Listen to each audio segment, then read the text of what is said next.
Imaginez l'inimaginable, un enfant qui meurt, franchit le seuil de la vie dans un royaume mystérieux, puis revient avec un message si urgent qu'il pourrait changer le cours de l'histoire telle que nous la connaissons. Pensez au sentiment de quitter ce monde, d'entrer dans un lieu extraordinaire, pour revenir avec un avertissement si grave qu'il ne peut être ignoré. Il ne s'agit pas d'une histoire inventée, ni d'un fantasme, mais de la réalité effrayante d'un garçon nommé Yann, qui, après un tragique accident, est revenu à la vie avec un message venu de l'au-delà. Ce qui est révélé ci-dessous est un récit détaillé de l'expérience de Yann dans un monde que peu de gens osent imaginer, et de l'avertissement qu'il a entraîné, un monde qui implique même des personnalités puissantes comme le président Donald Trump. Préparez-vous à plonger dans cette histoire transformatrice et troublante pleine de surprises. Je m'appelle Yann et, à seulement 10 ans, j'ai vécu une expérience dont la plupart des gens n'entendent parler que dans les légendes, une rencontre avec la mort qui a changé à jamais le cours de mon existence. Jusqu'à ce jour fatidique, c'était un garçon ordinaire, plein d'énergie, de curiosité et amoureux de l'aventure. Cet après-midi était clair et ensoleillé, du genre qui semble plein de promesses et de potentiel, où le monde semble plein de possibilités et où tout semble être à portée de main. La journée a commencé comme d'habitude, avec mes amis et moi sprintant dans les rues calmes de notre quartier. Nous avons pédalé joyeusement sur nos vélos, riant sans souci pendant que nous concourions pour voir qui était le plus rapide. Mais en un clin d'œil, tout a changé. Le son qui résonne encore dans mon esprit est le crissement des pneus, suivi d'un fracas métallique tonitruant, après quoi le monde a été enveloppé dans un silence absolu. Sans prévenir, j'ai traversé la rue à toute vitesse, sans remarquer une voiture qui arrivait à grande vitesse au coin de la rue. Le conducteur a immédiatement réagi en freinant brusquement, mais il était trop tard. Je ne me souviens pas de l'impact lui-même, mon esprit semblait me protéger de la douleur, mais je me souviens de l'obscurité qui m'a immédiatement enveloppé. Plus tard, mes parents m'ont raconté que j'avais été projeté avec une grande force. À plusieurs mètres de l'endroit où j'avais été frappé, j'ai senti mon corps s'écraser contre le trottoir avec une force énorme. La violence de l'impact était telle que mon corps semblait s'y abandonner, restant complètement immobile. Lorsque les secours sont finalement arrivés, le diagnostic était clair et catastrophique, mon cœur avait arrêté de battre. Mon corps sans vie gisait là, immobile, dans ce qui semblait être une fin tragique, un adieu définitif. Les voisins, témoins de la scène, se pressaient autour de moi. Certains priaient en silence, tandis que d'autres, accablés par la douleur, pleuraient. Les cris déchirants de ma mère ont brisé l'air, plongeant la situation dans un chaos insupportable. Cependant, pendant que tout cela se passait, je n'étais au courant de rien. Au lieu de rester là, piégé dans cet instant, je me suis retrouvé transporté dans un endroit complètement différent de celui que je venais de quitter. Le décrire avec des mots est presque impossible, mais je vais essayer. C'était comme s'il flottait, suspendu dans le vide, sans poids ni limitation physique. Il n'y avait ni douleur, ni angoisse, ni peur. Je n'ai ressenti qu'un calme indescriptible, une paix si profonde qu'elle semblait étrangère à tout ce que j'avais jamais connu. Curieusement, cette sérénité m'a surpris, car en dehors de cet état, le chaos se déroulait autour de moi, mais j'en restais inconscient. C'était comme si mon être s'était détaché de son corps physique et était entré dans une dimension complètement étrangère au nôtre, un lieu qui n'obéissait pas aux règles de notre monde. Mes parents ont appris plus tard qu'il était cliniquement mort depuis plusieurs minutes. Les médecins, perplexes face à ce qui s'était passé, n'ont pas pu expliquer comment il avait survécu à un tel traumatisme, compte tenu de l'ampleur des blessures qu'il avait subies. Comme par miracle, je suis revenu à la vie sans aucune lésion cérébrale apparente, laissant les professionnels de santé perplexes et sans voix. Cependant, ce que personne ne pouvait comprendre, pas même les médecins, c'est que pendant ces précieuses minutes où mon cœur était silencieux, j'avais été ailleurs, un endroit au-delà de toute compréhension humaine. Ce moment n'était que le début d'une expérience transformatrice qui allait complètement changer ma vie, ainsi que celle de ceux qui ont entendu mon histoire. À ce moment-là, je ne savais pas que ces brèves minutes de mort seraient non seulement une tragédie, mais qu'elles apporteraient avec elles un message, un avertissement que je ressentirais le besoin de partager pour le reste de mes jours. Tout a commencé ce jour-là, lorsque la lumière de ma vie s'était teintée, en même temps, m'a transporté dans un endroit qui dépassait les limites de toute imagination. Les ténèbres qui m'enveloppaient commencèrent à se dissiper peu à peu, et c'est alors que je me retrouvai dans un royaume si étranger au nôtre qu'il défiait toute explication logique. Au début, je n'avais aucune idée d'où j'étais ni de ce qui m'était arrivé. Tout ce qu'il savait, c'est qu'il n'était plus dans le monde qu'il venait de quitter. L'air autour de moi était différent, plus léger, plus chaud, comme s'il avait sa propre vie. Je n'étais pas sur un sol solide, mais je n'avais pas non plus l'impression de tomber. C'était comme s'il était suspendu dans l'espace lui-même, libre, sans attache, sans gravité. Le calme que j'ai ressenti était profond, inébranlable et un sentiment de sécurité m'enveloppait complètement. Toutes mes peurs, toutes mes inquiétudes avaient complètement disparu, comme si elles avaient disparu sans laisser de traces. Ce n'était pas seulement une sensation passagère, c'était une connaissance, un sentiment indéniable que j'étais en sécurité, protégé, dans un endroit où rien ne pouvait me faire du mal. Ce qui m'a immédiatement frappé, c'est la lumière. Ce n'était pas la lumière du soleil que nous connaissons sur Terre, c'était quelque chose de bien au-delà, quelque chose de complètement différent. Son intensité était infinie, mais elle n'était ni aveuglante ni douloureuse.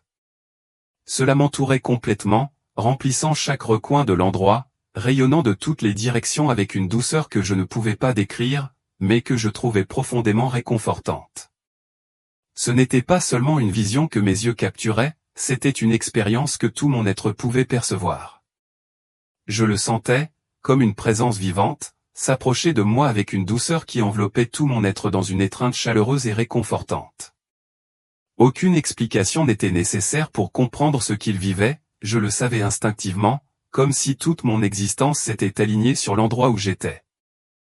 Alors que mes sens absorbaient la magnificence de mon environnement, une révélation m'a frappé, je n'étais pas seul. Au début, tout était calme, mais j'avais le sentiment clair et profond que quelque chose ou quelqu'un était avec moi. Je ne voyais personne, mais leur présence était palpable. C'était comme si d'autres entités étaient là, me surveillant et prenant soin de moi d'une manière si subtile que cela ne semblait pas envahissant, mais plutôt chaleureux et calme. Cette présence ne causait ni peur ni inconfort, au contraire, cela m'a rempli d'une immense sérénité, comme si le regard de ces entités était imprégné de pure bonté et d'amour inconditionnel. Peu à peu, des personnages ont commencé à émerger de la lumière qui nous entourait. Ce n'étaient pas des êtres humains au sens conventionnel du terme, mais c'étaient des êtres, d'une certaine manière. Leur forme n'avait pas de contour défini, mais s'estompait doucement, comme si elles étaient créées à partir de la même lumière qui les enveloppait. Ils ne communiquaient pas par des mots, mais d'une manière ou d'une autre, j'ai compris tout ce qu'ils voulaient me dire. Un de ces êtres s'est approché lentement de moi. Même si je ne l'avais jamais vu auparavant, j'ai ressenti une connexion instantanée, un sentiment de familiarité qui ne venait pas d'une reconnaissance superficielle, comme celle d'un visage familier, mais de quelque chose de beaucoup plus profond. C'était comme si l'essence même de cet être résonnait avec une partie très intime de mon être. Une paix si intense rayonnait sur moi que je ne pouvais m'empêcher de me sentir enveloppé dans un amour qui transcendait toute expérience terrestre. À partir de ce moment, toute peur et toute confusion ont disparu, et à leur place, une profonde certitude s'est installée, j'étais exactement là où je devais être. Sans dire un mot, cet être a commencé à me montrer quelque chose, mais ce n'était pas une explication traditionnelle. Il ne s'agissait ni d'un guide visuel, ni d'un ensemble d'instructions. C'était quelque chose de plus complexe et simultané. Images, sensations, souvenirs et émotions ont fusionné dans ma conscience, l'envahissant massivement. J'ai vu des fragments de ma vie, des moments qui m'étaient familiers, mais aussi d'autres complètement inconnus, des scènes et des visages qui n'appartenaient pas à ma mémoire.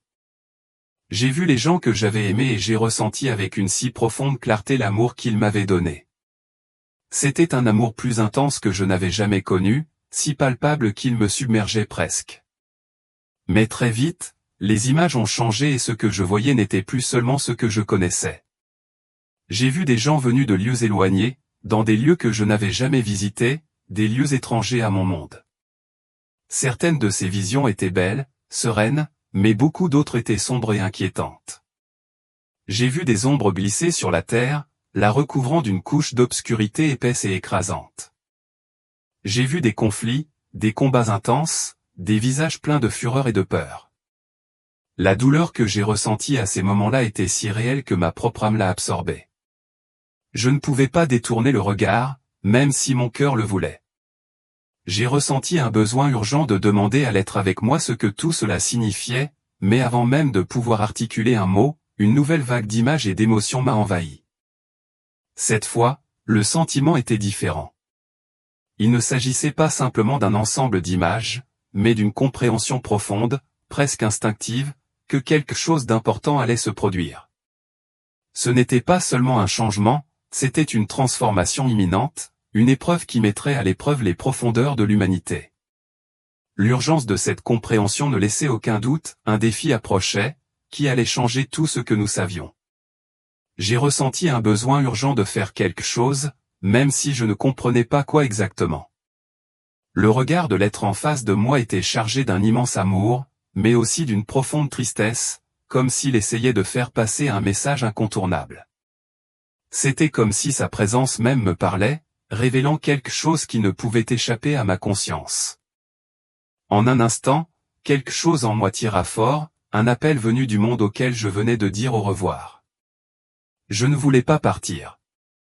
L'endroit où je me trouvais était un havre de paix et d'amour, un sentiment si pur que je n'avais jamais rien vécu de pareil auparavant. L'idée de retourner dans le chaos de la terre m'était insupportable, comme s'il s'agissait d'une phrase.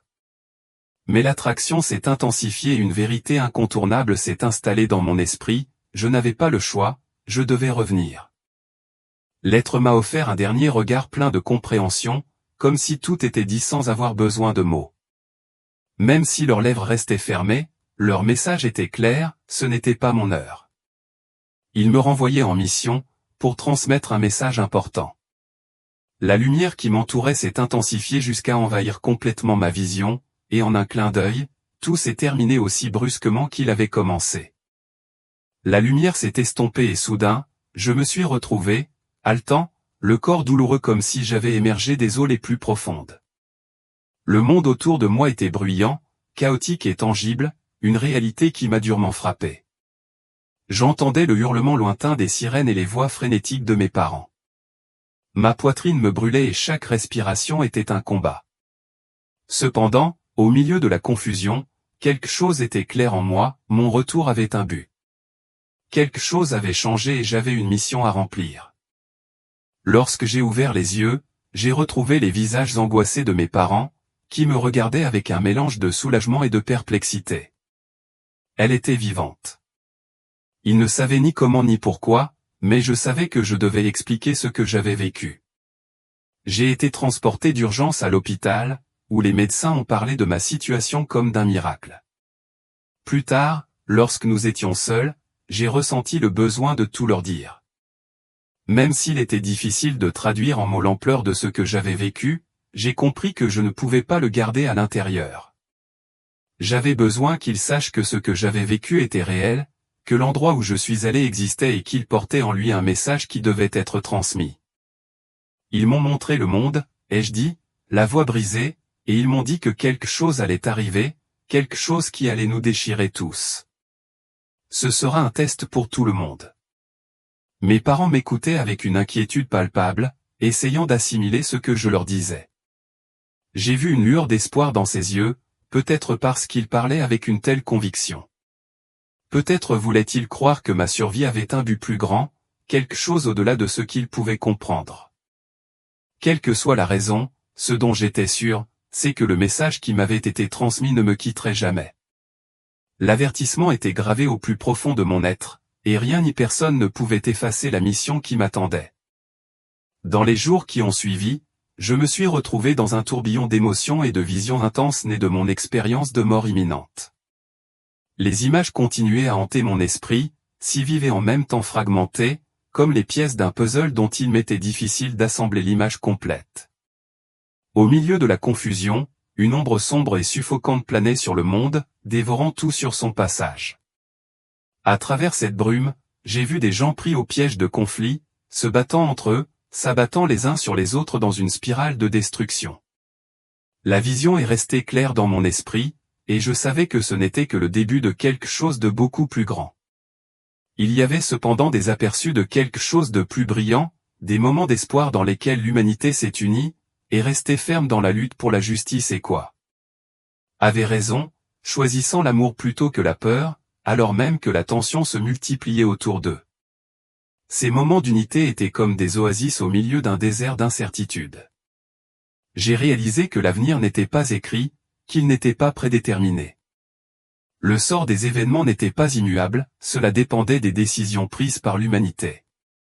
L'avenir était en perpétuel mouvement et nous possédons la capacité de le façonner, d'influencer son cours par nos choix. Cependant, la partie la plus troublante de la vision était la présence du leader qui se révélait à moi. Une silhouette si imposante et puissante qu'il était impossible de l'ignorer. À ce moment-là, je n'avais aucune idée de qui était cette personne, mais je pouvais sentir l'ampleur de son influence s'étendre devant moi comme une longue ombre. Je savais que cet individu était destiné à avoir un impact profond, transcendant l'ordinaire, et que ses actions trouveraient un écho à travers la planète. Les êtres qui m'avaient montré ces visions ne m'avaient pas précisé si ce leader serait une force bénéfique ou destructrice. La seule chose qui était évidente était que son ascension obligerait l'humanité à se confronter à ses vérités les plus profondes, celles que nous préférerions ignorer. Ce qui était clair dans la vision, c'est que le véritable test ne tomberait pas exclusivement sur ce leader, mais sur la façon dont l'humanité réagirait à son égard. En partageant mon expérience avec d'autres personnes, j'ai essayé de donner un sens à tout cela. Cependant, tout le monde n'était pas disposé à m'écouter. Certains l'ont rejeté comme une simple hallucination ou le produit d'être proche de la mort, tandis que d'autres étaient intrigués mais incapables de vraiment comprendre le sens profond de ce qu'il essayait de transmettre. Mais il y en avait quelques-uns qui m'accordaient une réelle attention. Ils semblaient comprendre que ce qu'il leur racontait n'était pas une simple histoire, mais un avertissement urgent, un message qui devait être entendu. Au fil du temps, le fardeau de ce dont j'avais été témoin est devenu de plus en plus lourd sur mes épaules. Même si je n'étais qu'un enfant lorsque tout s'est produit, j'ai été contraint de porter une responsabilité monumentale. Une responsabilité que je n'ai pas bien comprise, mais que je ne pouvais m'empêcher de ressentir comme urgente et fondamentale. Je savais au fond de moi que le message n'était pas seulement pour moi, c'était pour tout le monde. Et au fond de moi, j'ai réalisé que les événements dont j'avais été témoin commençaient déjà à se manifester autour de moi. Au fil des années, la vie a continué son cours habituel, mais le souvenir de cette expérience ne m'a jamais quitté. Même si je n'étais qu'un enfant lorsque cela s'est produit, à mesure que je grandissais, ma vision du monde a commencé à changer. C'était comme si on m'avait donné une sorte d'objectif spécial, à travers lequel je voyais le monde d'une manière différente et plus claire. Cet objectif m'a permis de voir des schémas, des connexions et des tensions que la plupart des gens négligent. Il ne pouvait s'empêcher d'observer les courants de division sous-jacents, comme une ombre qui s'étendait lentement. L'avertissement que j'avais reçu restait dans mon esprit comme un murmure constant, comme si une voix intérieure me rappelait que le leader que j'avais vu était déjà parmi nous, accédant silencieusement au pouvoir. Enfin, en 2016, l'élection de Donald Trump à la présidence des États-Unis a déclenché un profond choc dans le tissu social du pays. J'ai regardé les informations ce soir-là et un nœud s'est formé dans mon estomac, non pas parce que j'avais des opinions bien arrêtées à son sujet à l'époque, mais parce que j'avais l'impression que quelque chose de plus grave se passait. Quelque chose qui avait déjà été anticipé, un signe que ce dont j'avais été témoin prenait forme d'une manière qui ne pouvait être ignorée. Quelque chose dans la façon dont les gens réagissaient à cela me paraissait étrangement familier. La division profonde, le poison dans les mots, la passion débordante avec laquelle certains l'ont accepté et d'autres l'ont rejeté, tout cela reflétait, avec une clarté terrifiante, les images que j'avais vues lors de mon expérience de mort imminente. Pendant des semaines, le sentiment que ce moment, exactement celui-là, était le même que celui dont on m'avait parlé, m'a hanté. La figure que j'avais visualisée, celle qui s'élèverait pour diviser, n'était plus un symbole abstrait, maintenant, cela ressemblait à une entité concrète et réelle. Les pièces du puzzle commençaient à s'emboîter avec une précision inquiétante. Même si je ne pouvais pas le dire avec certitude, quelque chose au fond de moi me disait que Donald Trump était le leader qu'on m'avait montré il y a des années. Il ne s'agissait pas de savoir s'il était bon ou mauvais, mais plutôt de savoir ce que sa simple présence représentait pour l'humanité. C'était devenu le catalyseur, cette étincelle qui obligeait l'humanité à affronter ses peurs les plus profondes, ses croyances et ses valeurs les plus profondes. C'était comme si tout ce dont il avait été témoin dans cet endroit étrange et surnaturel commençait à prendre vie, à se manifester avec une force croissante. Le monde ne parlait pas seulement d'une seule personne. Il s'agissait de quelque chose de bien plus vaste, la façon dont l'humanité a réagi à un événement mondial. La peur et la colère se sont répandues comme une onde de choc, comme de la poudre à canon qui s'enflammait sans pitié. C'était comme si l'air que nous respirions était imprégné de désaccords politiques, d'amitiés brisées par des opinions irréconciliables et d'un niveau d'animosité qui n'avait jamais semblé aussi prononcé. Il ne s'agissait plus seulement de politique, c'était une question bien plus profonde, bien plus transcendantale. C'était la façon dont les gens se traitaient face à l'incertitude, la façon dont la peur déformait les interactions humaines les plus quotidiennes. Les êtres qui m'avaient montré ces visions ne m'avaient pas dit si le leader serait bon ou mauvais. Ils m'ont seulement dit que son ascension serait une épreuve, une sorte de jugement pour l'humanité elle-même. Au début, je n'ai pas bien compris ce qu'ils voulaient dire par là. Mais quand j'ai vu la façon dont le monde a réagi à la montée de Trump, quand j'ai vu les fractures qui sont devenues plus évidentes, tout a commencé à se mettre en place. Trump n'était pas la cause de la division, c'était le miroir dans lequel nous nous voyons reflétés. Sa figure a forcé les gens à affronter leurs propres croyances et valeurs, à affronter leurs contradictions internes, leur volonté de choisir l'amour plutôt que la peur, l'unité plutôt que la division. Ce qui m'a le plus frappé, c'est la polarisation extrême que cela a générée. Soit les gens l'adoraient avec une dévotion aveugle, soit ils le détestaient avec une intensité féroce. Il ne semblait pas y avoir de juste milieu. Cette réalité m'a rappelé la vision que j'avais eue, l'image de personnes affrontées dans un conflit viscéral, où les voix s'élevaient, les cris s'échangeaient et les divisions s'approfondissaient sans cesse. Pourtant, malgré tout cela, j'ai aussi vu des lueurs d'espoir, des moments qui correspondaient à ce dont j'avais été témoin dans ma vision. J'ai vu des groupes de personnes se rassembler, déterminés dans leur lutte pour la justice, pour l'égalité, pour ce qui est juste. J'avais l'impression que le monde se trouvait à la croisée des chemins, comme si l'humanité était à un point de non-retour, obligée de prendre une décision cruciale entre deux chemins radicalement opposés. Une nuit, je me suis retrouvé plongé dans une profonde conversation avec ma mère sur ce sujet. Tout ce que j'avais vécu.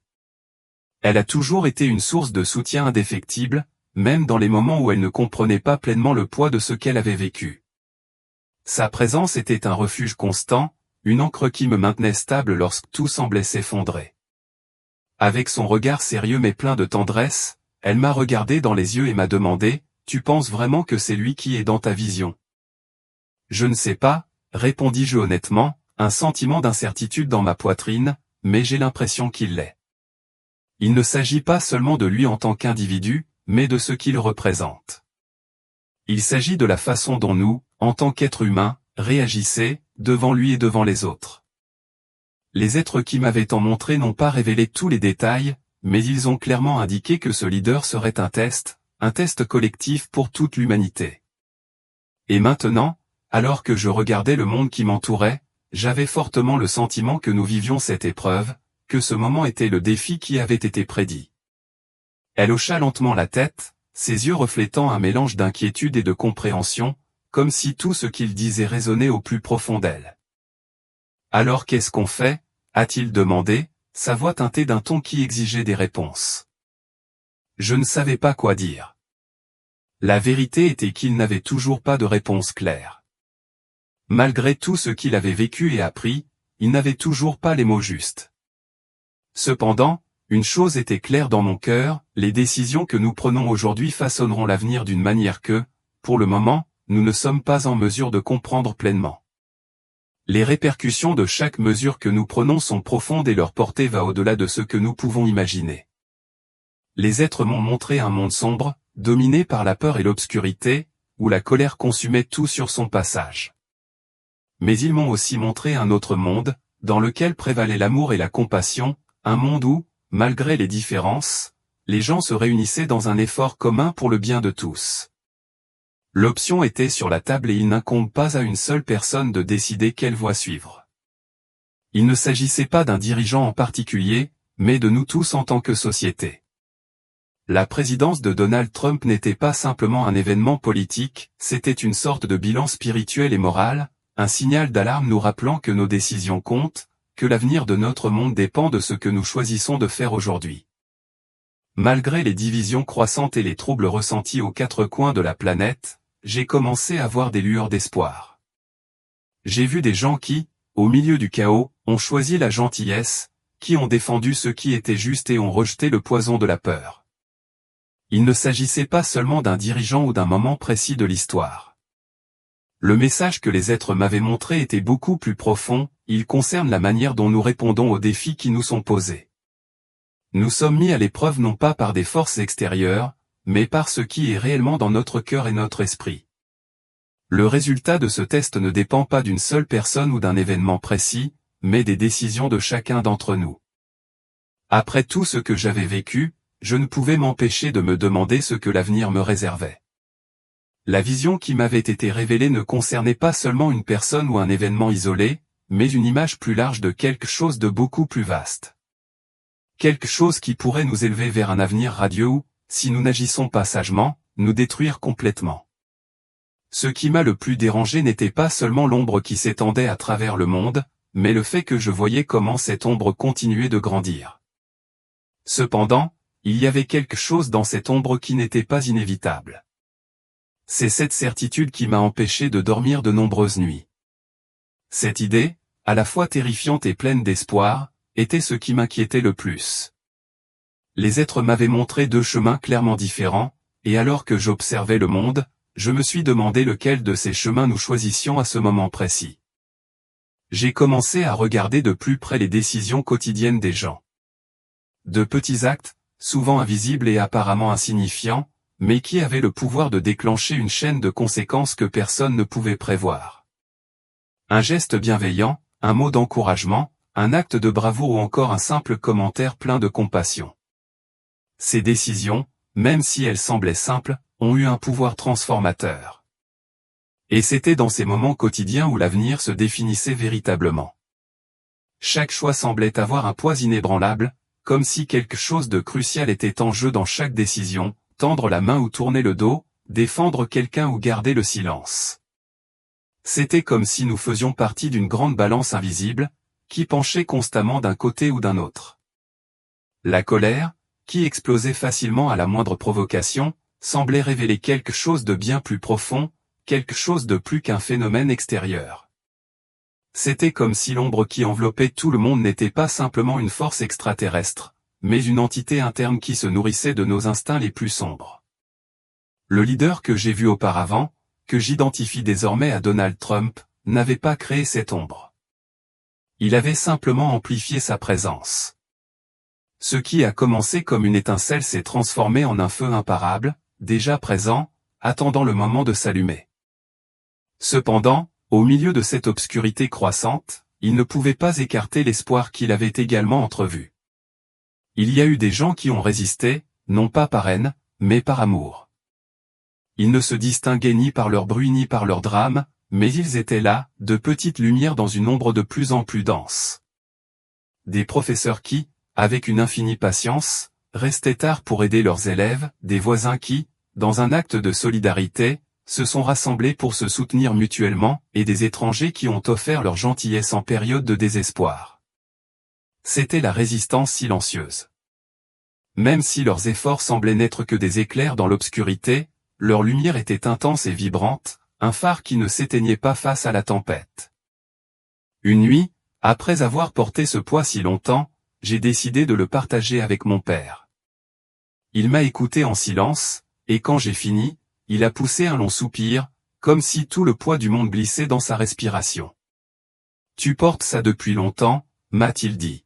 « Mais Yann, tu dois te rappeler qu'aucun de nous n'a le pouvoir de réparer le monde entier. La seule chose que nous pouvons faire est d'améliorer notre propre coin de ce monde. » Ces mots ont résonné en moi longtemps après la fin de la conversation. Les êtres ne m'avaient jamais confié de mission ou de tâche claire. Ils ne m'ont pas dit comment éliminer l'ombre ou quoi faire avec le chef, ils m'ont simplement montré ce qui pouvait arriver, me laissant avec la puissante conviction que, même dans les circonstances les plus sombres, nous avions le choix. Peut-être était-ce là le but, ce n'était ni un grand acte d'héroïsme ni un sacrifice monumental. Il s'agissait de décisions quotidiennes, de la manière dont nous choisissons, au moindre instant, d'être meilleurs, d'être plus humains. Peut-être que tout ce qui comptait vraiment était de faire pencher la balance avec des actes de gentillesse, un à la fois. J'ai commencé à partager mon histoire, même si cela n'a pas été facile ni immédiat. Certaines personnes m'écoutaient avec de grands yeux, d'autres considéraient cela comme un simple rêve. Au début, le scepticisme m'a profondément blessé, mais ensuite j'ai compris que ce n'était pas l'important. Je ne racontais pas mon histoire pour convaincre qui que ce soit ou pour obtenir son approbation. Je le partageais parce que je sentais au fond que je devais le faire. Le message que j'avais reçu n'était pas quelque chose que je devais garder, c'était quelque chose qui devait être partagé. Et si au moins une personne l'écoutait et décidait de choisir l'amour plutôt que la peur, cela suffirait.